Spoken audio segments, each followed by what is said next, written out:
Welcome to the Growth Plus Exit podcast, where owners of privately held middle market companies talk about founding, scaling, and exiting their businesses successfully. Learn how to maximize and monetize your business on your own terms. Let's get started.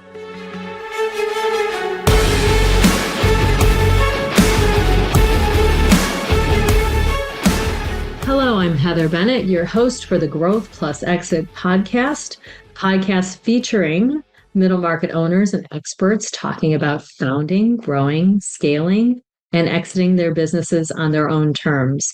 Past guests include Philip D'Souza, CEO of Hot Lunch, Matt Vukoff, co-founder and CEO of Talentcraft, and Kelly Schrod, founder and chairman of Data Vision. This episode is brought to you by Newport LLC, a team of seasoned executives who help CEOs of privately held companies grow, de-risk, and exit their businesses successfully. Newport LLC is the winner of the prestigious Inc. Magazine 2025 Power Partner Awards, a list of elite B2B companies from across the globe. To see the entire list and learn more, visit inc.com/Power Partner Awards. To learn more about Newport, visit us at newportllc.com or find us on LinkedIn.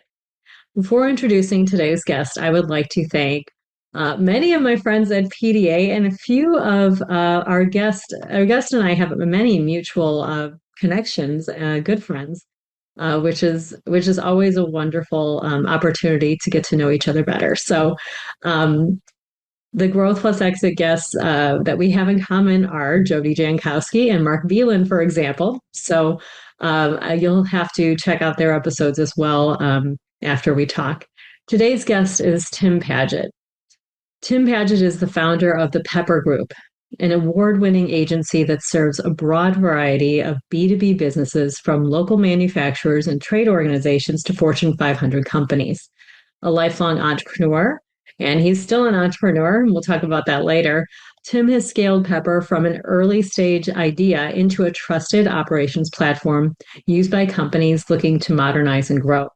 His experience spans the full founder journey, identifying market gaps, building teams, navigating growth challenges, and creating systems that make businesses more resilient and scalable. Tim brings a grounded, operator-focused perspective to conversations about what it really takes to build, grow, and prepare a company for the future. Tim, welcome to the show. Well, thank you very much, Heather. I worked up a sweat just listening to that. Thank you so much. Oh, I was so excited when we met at a Private Directors Association event, and I got to hear a little bit about your story. I knew you would be an excellent guest for the podcast. So tell me about Pepper and how you got started. Well, Pepper Group is, it's my pride and joy. I mean, I just never realized how much it would give back to me over the years. And I had worked for 12 years for other people, and I think I was an intrapreneur, working inside of a company and doing entrepreneurial activity. And that would be, helping with systems and helping with relationships within the company, building culture, which I didn't even know how to spell culture back then. It was something that isn't as popular as it is today to do. It was more of a hierarchy in business. But I was lucky enough in the last 6 years before starting Pepper Group to work in the print industry at a very cohesive company. When I got there were 50 employees, and most of them were either related or lifelong friends of each other. And I think that was a built-in culture that really was kind of magical. And the fact that we were doing some of the most cutting-edge work in printing for the time didn't hurt. And I went to school for graphic design and communications, and I ended up taking a different path. I never worked as a graphic designer up to that point. But I knew enough about the print industry and trying to be a bridge between the creative people who were giving us the content and then the manufacturers that were on the other end of it. And one day I went into a meeting. I had kind of achieved, I don't know, I was like the third or fourth person in the company. We had 190 employees. And I went into a meeting thinking I was going to talk about one thing, and I was handed a box to put my stuff in. And it was not a performance issue, it was a political one. And actually, I couldn't help as I was sitting there listening to the Tim, this is the hardest thing I ever have to do speech, to a sense of relief, because the culture was sliding downhill. The industry was changing rapidly. The artistic measures that I grew up with and surrounded by some of the best people in the world who did what they did, was with the digital age was no longer necessary. And it was, ticking clock that would have to just take its course. And so it gave me a chance to reevaluate. Where am I? What am I going to do? And I went out and I interviewed, and because of my background and the varied experience I had, I was getting offers, but I realized I kind of knew this much, and everyone wanted me to do this or do this. And I thought, this is more fun. This is maybe worth more as well. And so as I was kind of contemplating what to do, on the side, I was doing some graphic design work for companies. It was just a way to make some money and hang out and do my interviewing and all that kind of thing. And one day I get a call from a social acquaintance, and she says, I heard you've been looking for some work, doing some design work. And she said, if you're here tomorrow morning, I'll give you some. And bring some business cards, because I'll introduce you to some people that I'll invite to sit in with us as well. That's when my world changed. I showed up the next day as T. Padgett Graphic Services. I had no time to figure out a real name, and I didn't even know how far this would go. But luckily, it was a good-sized company, and they did have a lot of work that I could dive into, and it gave me the confidence to maybe formulate a way in which I can do my own thing. So literally a spare bedroom story where my wife and I decided that, hey, give it a year, let's see what happens. And it was about 6 months, and I started to need to add people, and I didn't want them working out of the spare bedroom with me. So, I got 400 square feet of office space, and we went around 8 years as a design firm. We also brokered a lot of printing, because part of my experience was knowing everyone in Chicago that had a printing press and what they did best. And so I was able to place our clients' work in the right place and make a nice markup on it. And then about 8 years into it, people started to ask me more and more for strategic advice, not just the design side of things. And as luck would have it, I decided at 41 years old to go to a Taekwondo school. And I was just curious, how do these people get to the point where they're smashing things? And I needed a workout regimen, and I thought it might be an interesting way to go. Little did I know that would be a 10-year journey, that I joined a culture and a sense of learning that I've never been exposed to before, and that was really cool. But beyond that, I met my future partner at the business, and he just happened to be in the neighborhood and did a little Taekwondo when he was 8 years old and decided to join the same school. And one day after class, we were just talking about what we did, and I learned that he worked for Michelin for 11 years in sales and marketing, and was looking for a career change because they wanted him to move to North Carolina or South Carolina. And this guy was the perfect person to meet at the perfect time. There was a great survey done of entrepreneurs, and it asked out of everything that has happened to you, what is the one thing that you think contributed to your success more than any other? The answer was timing. And the fact that I joined this school, he showed up. He was the perfect yin to my yang. I was the creative. He was the business guy, just finished Booth, MBA. The University of Chicago, for those of you who don't know, is a wonderful place to get your MBA. And I mean, we didn't even let him draw stickmen. He couldn't do any of that. But he really was a great communicator and one of the smartest people I've ever met in my life. I get goosebumps talking about him. That's how goofy this is.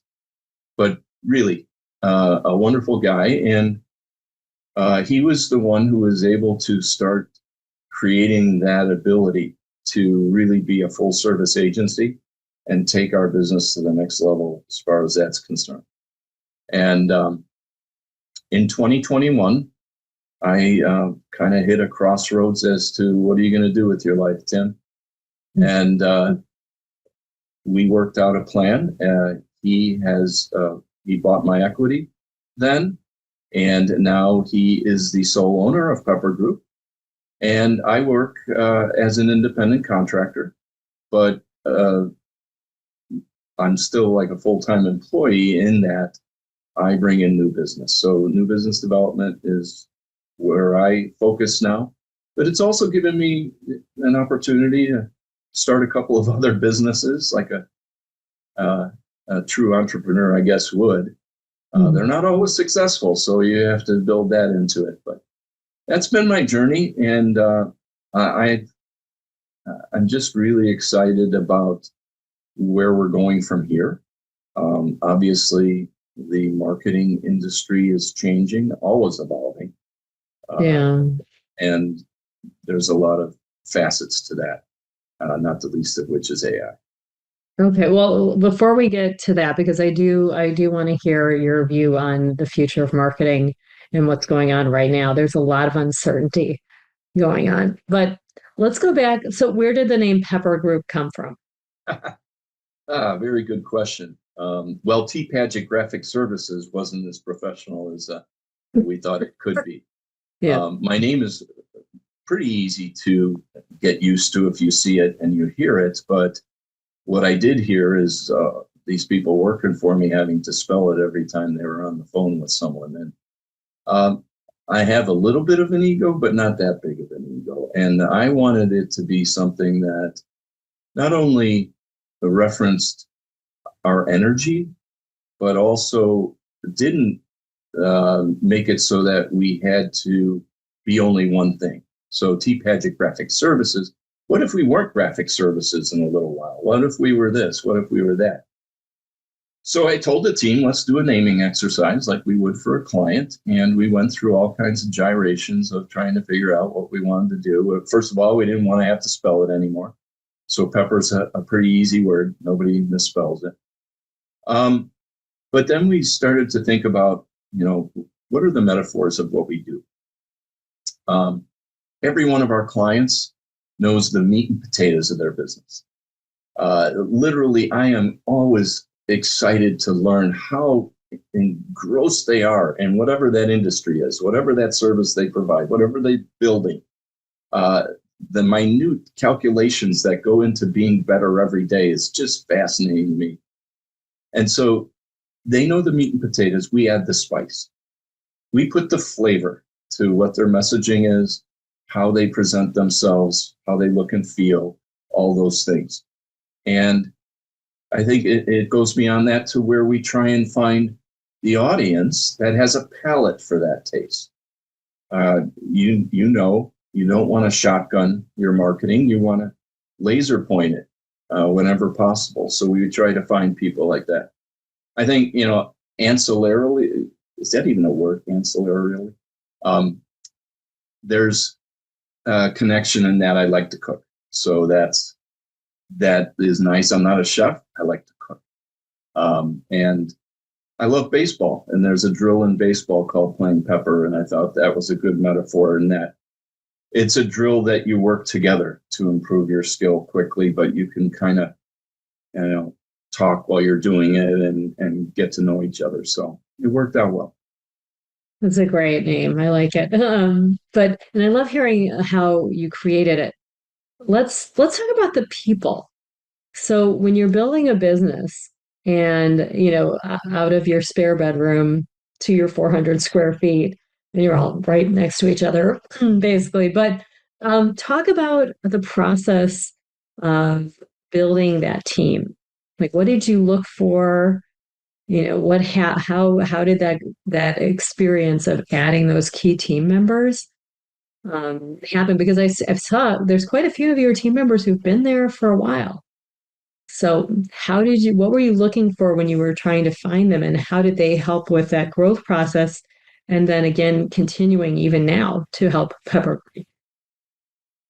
Yeah, I think that at first I just became overwhelmed by the amount of work. My first hire was a girl right out of college and who was supposed to have been a designer, and I could afford her and brought her in. But as I quickly learned when I was out trying to sell, while she was doing the work, I'd come back and the work wasn't quite where I was hoping it would be. And so, my very first hire was a disaster. And so I did a little hiring before that, working with other companies and such, but now it was all on me. And I didn't have a lot of money or time to spare. And my next hire was someone who was recommended to me. And I think recommendations are really nice because someone's sticking their neck out to recommend that person. And if they don't work out, it's going to reflect poorly on that person. So she was great. And I just really got lucky there. My third hire was to bring in a creative director. And this was someone that I had known socially for a while. And he was looking for a new adventure. And we had lunch after talking a little bit about it. We had lunch, and I'll never forget it. It was the day that the verdict on O.J. Simpson came up on TV. It was on the bar TV that we were having lunch. And, we talked about terms, and I'm going, that's more than I'm going to make this year. I don't know. But I knew he was extremely talented. And you can't dismiss that, because if I was going to be out selling, I needed someone who was really going to take the ball and run with it. And the very next day, I went to a meeting with another strategic partner of mine who was a print broker. And we were talking to a company, and the company agreed to do a project with us. It was $5,000, which at the time was the biggest project from a design standpoint that I had done for a single project. And I got to the parking lot, and I called up Jim and I said, when can you start? And, luck, timing, those kinds of things, it just happened. And he was with me for, I think, about 9-10 years. And it worked out just wonderful. He was able to bring in some people that they worked great together. And I think growing our culture along the way was a force multiplier. I did not hire in a vacuum. We did team hiring. And if you could get along with the whole team, that's what we wanted to see.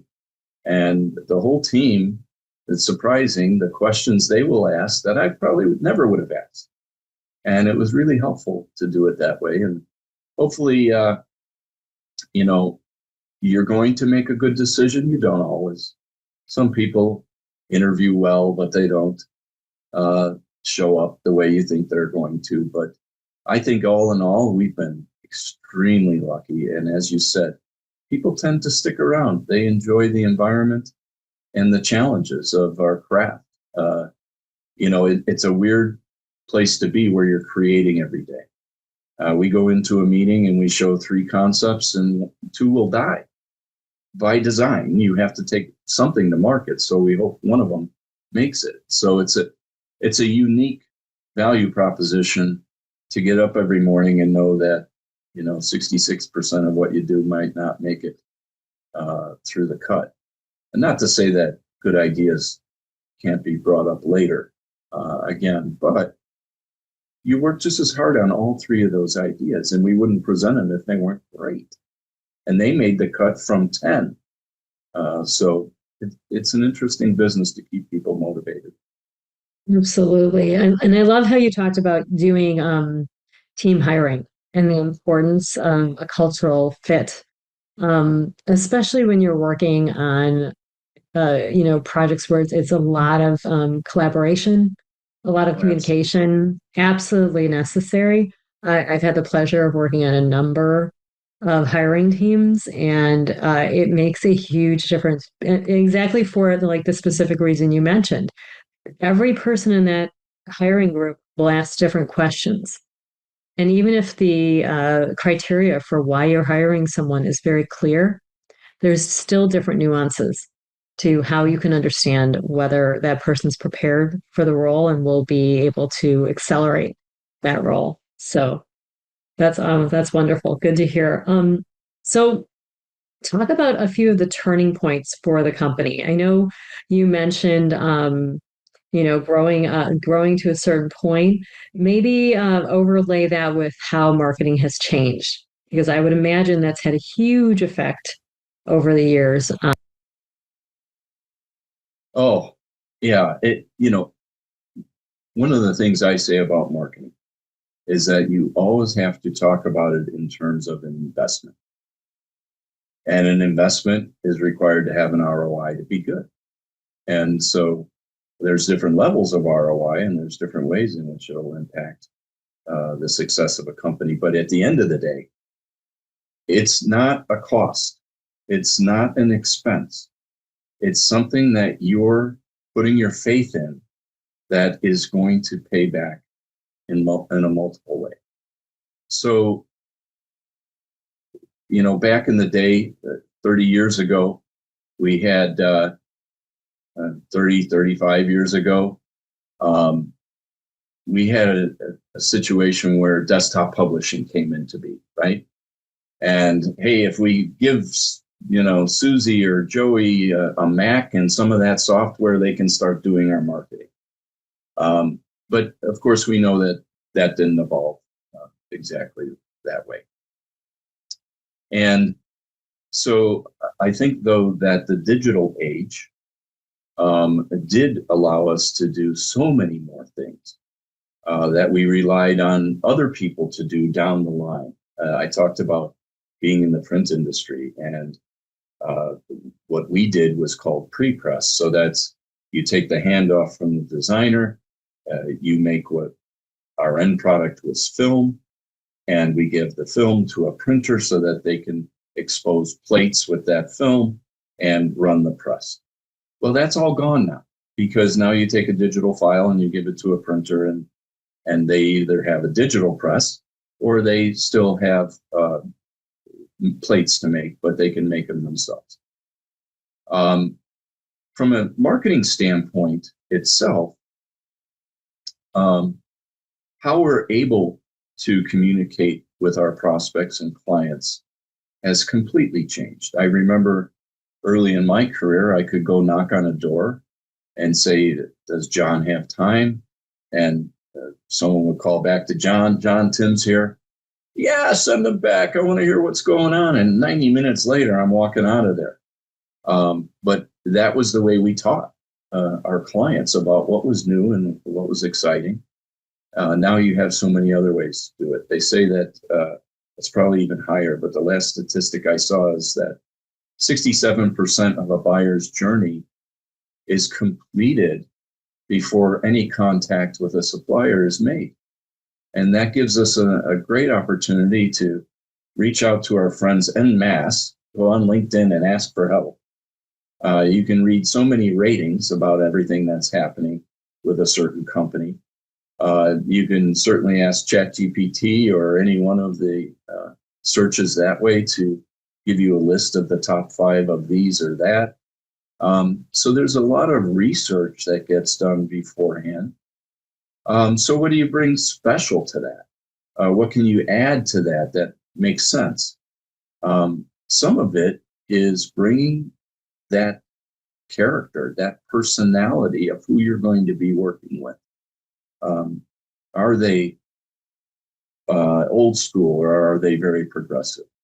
Are they responsive, and how do you prove that? Because a lot of people, they need quick responses when things hit the fan or whatever. There's just a lot of different value that you're trying to communicate today that you didn't in the same way before. And certainly people's attention spans are not only shortening, but with the onslaught of information, it's only natural. You only have so much time to look at things. And so that's why video, you get 4 times the response using video versus other methods, because someone can absorb in 2 minutes not only the facts and the features and benefits, but you're also going to get a feel for something. And people still make decisions based on how it makes them feel. I think that, if I could add one more thing to that, I think that today's marketing, you have to quickly get a conversation going. Because people, I work in the B2B world, so we don't do any consumer stuff. So we're selling a very complex offering, usually. You have to break that down into some small sound bites that will catch someone's attention. But people still buy from people. People still buy through trust. And so as soon as you can get that conversation going, you got a better chance of making a sale. Absolutely. And we talked a little bit earlier about the exit. So, you've talked about how you started Pepper, how it grew, the people, culture, the different types of technologies, and how marketing has changed, and what you do differently, what Pepper does differently in order to help those clients more. And you came to a moment where there was a decision about exiting the business. Talk about that process and how you worked with your partner to make that happen. Well, I have been involved with an organization called the Entrepreneurs Organization, EO. It's international. I was in it for 20 years. I since resigned because I don't really have the challenges that I used to have. But my point is that I've seen, heard, lived through all kinds of acquisitions and sales of businesses with our clients as well. You form a very personal relationship with a lot of business owners over the years. And their journey, I got a chance to sit on the sidelines, but understand what the process becomes. And the opportunity to sell at that time, it just kind of came to a head in a lot of different ways. Personally, I wanted to be able to broaden my ability to use my time as I wanted to. Time is your currency. I'm in the 4th quarter. I know nobody would realize that, but I want to make sure that I am spending my time in the best possible way. I got 5 grandkids now. I have to devote some time to that, which I didn't, before. And I thought that, hey, George, who was my partner, stuck it out for 20 years. He was the heir apparent. There was no question in that. I wasn't going to shop the company around or anything like that. He was already a partial shareholder, so he had been basically doing operations for a long time. And it just seemed natural. And all of the horror stories of negotiating for things and so forth, we didn't have any of those. I was realistic about what the going value is for a marketing firm. And I also came to tell myself that whatever deal you make today, you may wish you would have waited and gotten more, or things could fall apart and you don't get as much. So just be happy with where you're at, be happy with what you've got. And it was a nice payday at the end of 30 years, and I made good money along the way. It's a service-based business. So you're not going to get a giant multiple for this anyway. So it was one of those things where I was putting it in the best hands imaginable, and no disruption in the business. We literally signed off on the papers, I think, December 30th. On January 2nd, when we went back to the office, we told everyone. And we said, you're probably not going to even notice anything changed. And that was a big relief to everyone, too.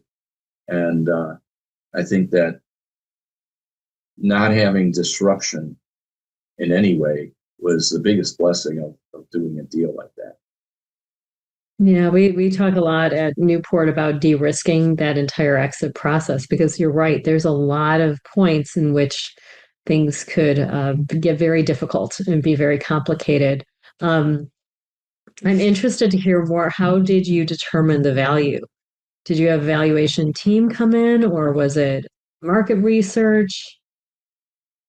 Yeah, I mean, you get a lot of friends in various businesses over the years, so I bounced things off of them.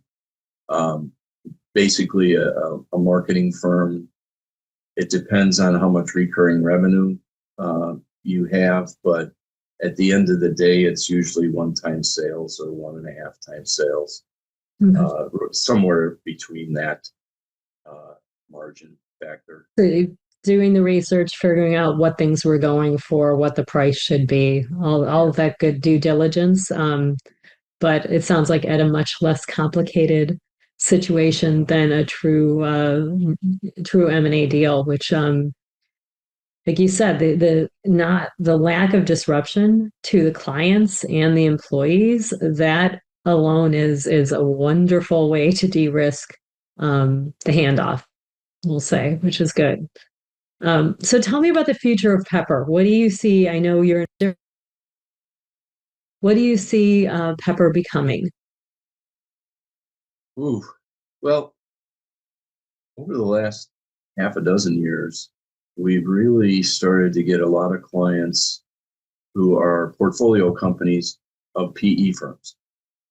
And that has been great, I have to say. I mean, you hear a lot about PE firms being hard to deal with or very demanding, and it depends on what side of the table you're sitting on. But why we found it really good is that we have 20 full-time people. We've got a half a dozen,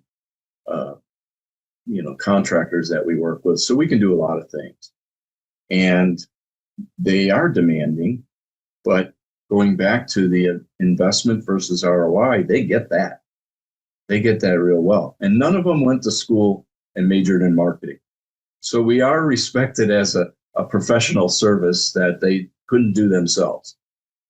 Everyone can be a critique when you see something finished, but you don't know how it gets there.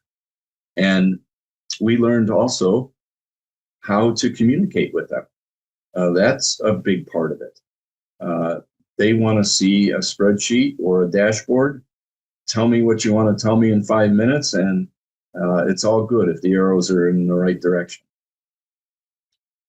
So as a clientele choice, I want to work with more of them. I love getting the call, hey, we just bought so-and-so company and they do this. You guys have time?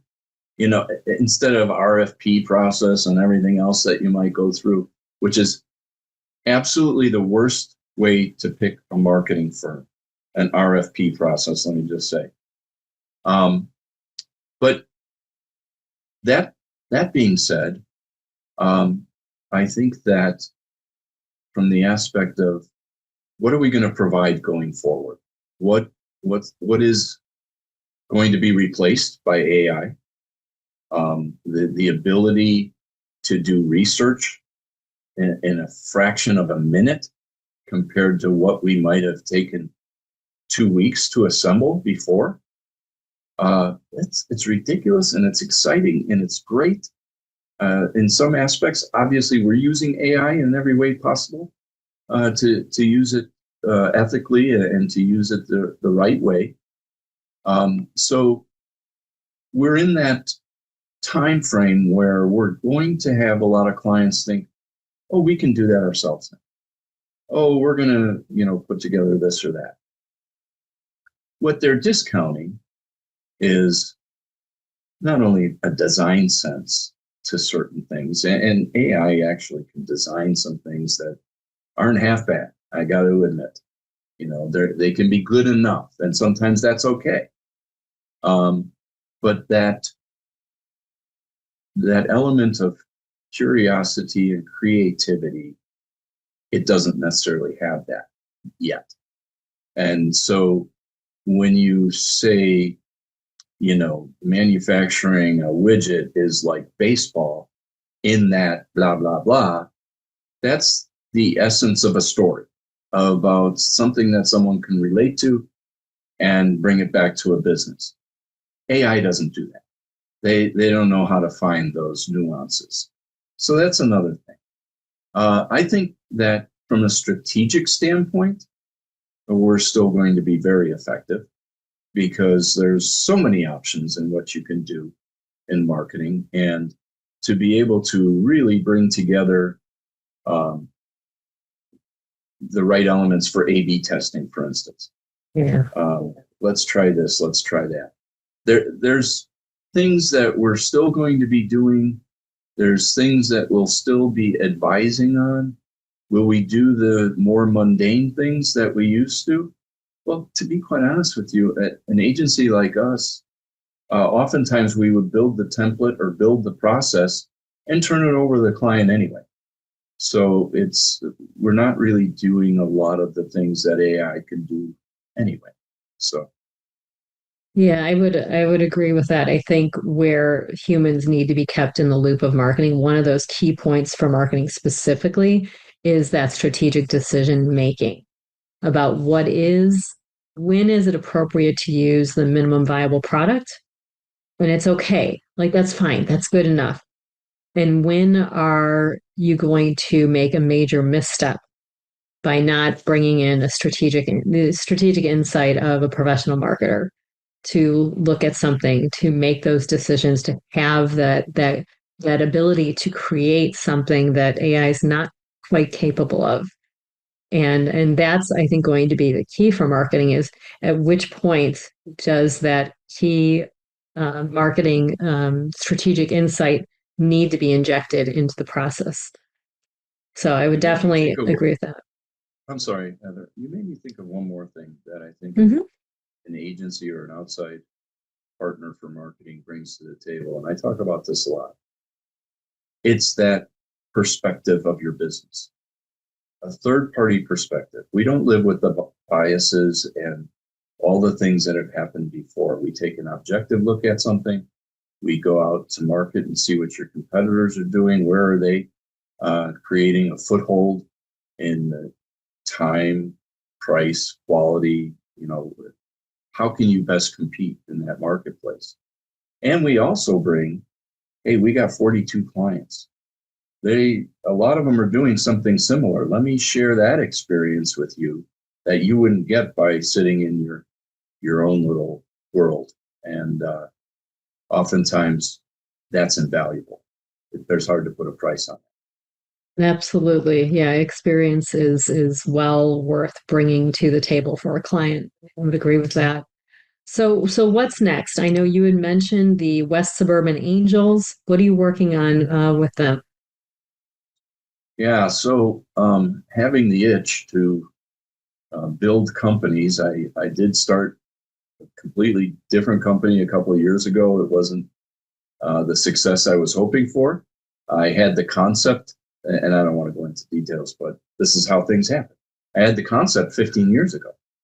And I think if I would have launched it 15 years ago, it would have worked because the internet was a different place. But I got a chance to work with some great people and to mentor some young people in the business who were designers, copywriters, etc. And that was worth the investment I made in a company that didn't quite make it. On the flip side, I still enjoy being around entrepreneurs, but I don't want to have the responsibilities, the accountability.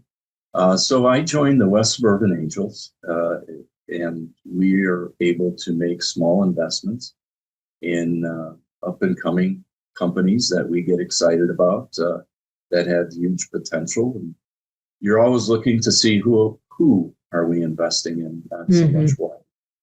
And it's a great opportunity. I made an investment about 4 years ago in Soapbox Soaps. And Soapbox Soaps does all kinds of hair care and body washes and that kind of thing. Their angle, though, or their differentiation in the marketplace is for every product that they sell, they donate bar of soap to people who need it in a lot of different ways. And I'm talking millions and millions of bars of soap when you think about it. It's just amazing. But here I'm able to email the CEO of this company and talk whenever I want. He's been very gracious about sharing things with me. I've tried to put him in touch with the right people that might help him. There's ways in which I can add value, but I really, on a day-to-day basis, have no responsibility.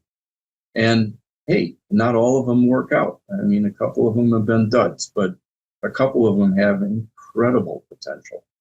And that's very exciting to be on the sidelines. I have no control as to whether I will or when I'll get my money back. So that's a little bit frustrating at times.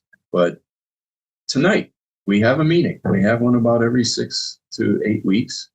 And it's like Shark Tank. 3 companies will come in and pitch us. They've already been vetted through a screening process of probably 10 companies. But 3 of them will show up tonight, and I've already seen their decks, and I see what they're about. Now I want to see the people and see who they are. And just a really good experience, because a lot of the other members are just like me. So we have a great time. And they bring such perspective to these companies that I never would have.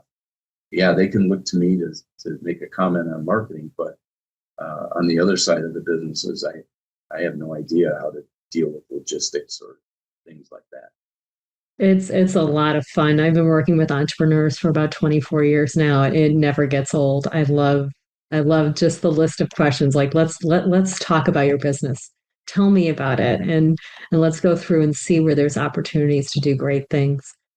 So I have one last question, but before I ask it, I want to point people to your website at peppergroup.com or to reach out to you on LinkedIn. Final question, what is a hard lesson you learned while starting your business that you'd like to help other CEOs avoid? Wow.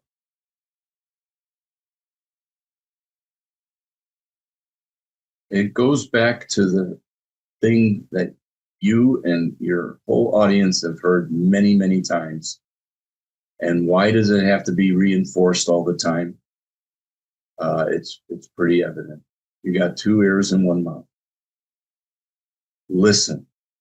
Ask the right question.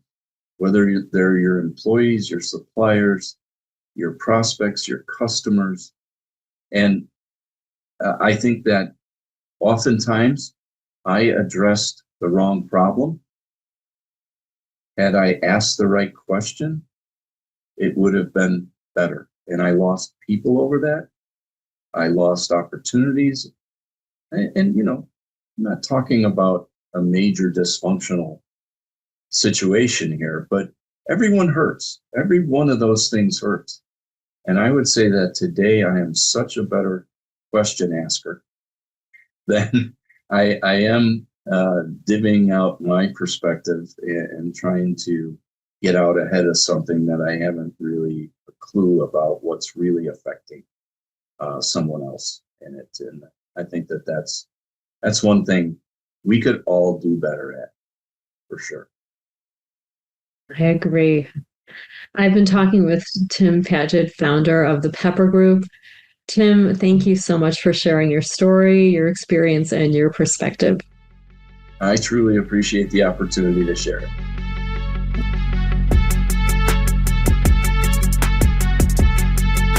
Thank you for listening to the Growth Plus Exit podcast, sponsored by Newport, a unique national business advisory firm.